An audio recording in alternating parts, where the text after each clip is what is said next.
Shwmai, Adam o dwi a chroeso i'r ardd. Ac yn ein fideo ni heddi, dwi'n mynd i drafod shwt i fynd ati i greu compost.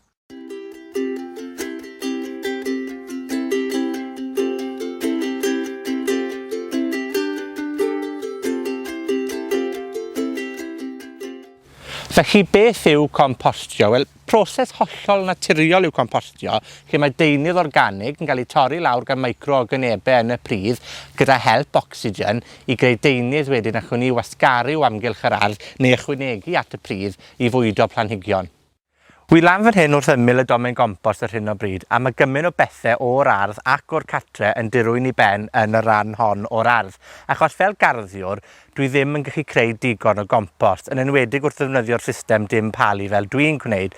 Ond wrth greu compost, mae yna chydig o reolau mae'n rhaid ni feddwl amdanyn nhw o ran y deunyddiau ni'n defnyddio a sut ni'n rhoi nhw at ei gilydd.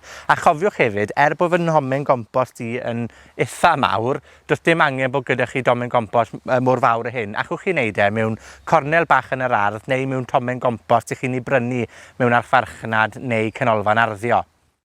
Pa ddeunydd allwn ni gompostio yn y domen gompost? O ran deunydd brown, sef carbon, allwn ni gompostio carfwrdd, papur, gwellt, dail sych gremp sydd wedi cwmpo yn ystod yr hydref, a phob math o bren.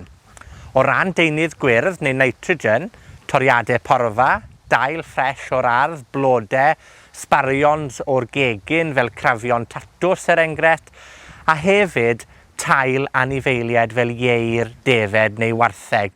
Ond cofiwch, bydden ni'n eich cynghori chi i beidio â chompostio baw cyn a baw cath, achos mae'n gallu bod yn wenwynig. Cofiwch wrth osod eich deunyddiau yn y domen gompost i osod nhw mewn haenau.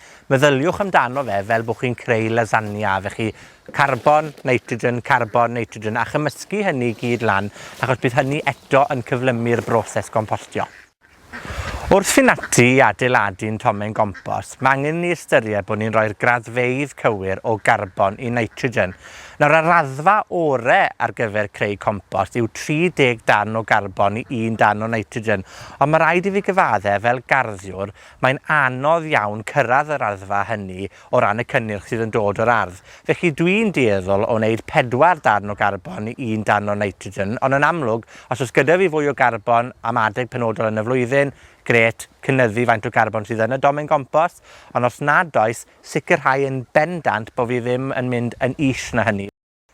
Fel garddwr, wi wastad yn awyddus i arbrofi yn yr ardd, ac un o'r pethau fi am roi cynnig arni eleni yw defnyddio biotshar yn y domen gompost. Nawr, beth yw biotshar? Ond ffurf pur iawn ar garbon sy'n gallu helpu'r broses gompostio wrth gynnal nwyon fel methan a nitrogen oxide oddi fewn i'r domen gompost, a hynny wedyn yn lleihau effaith y compostio ar yr amgylchfyd.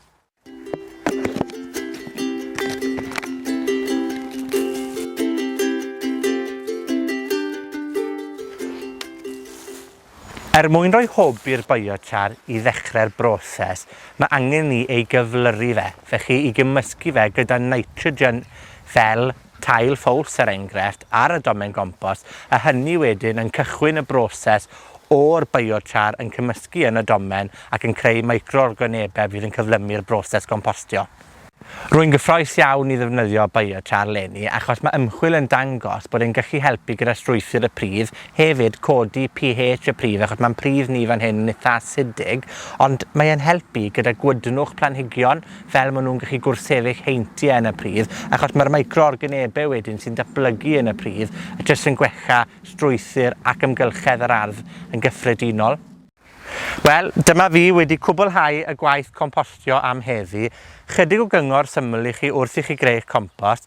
Os mae'n sychu, mae'n bwysig i ddyfrio fe gyda chan dŵr neu pibell ddŵr. Os mae'n mynd yn rhy wlyb, ychwanegwch ychydig yn fwy o bapur, jyst i sicrhau bod e ddim yn aros yn rhy wlyb. Torrwch hefyd y dail a'r papur yn fan, achos y lleia maint y deunydd, y cyflyma bydden nhw'n pwdri lawr i greu compost i chi.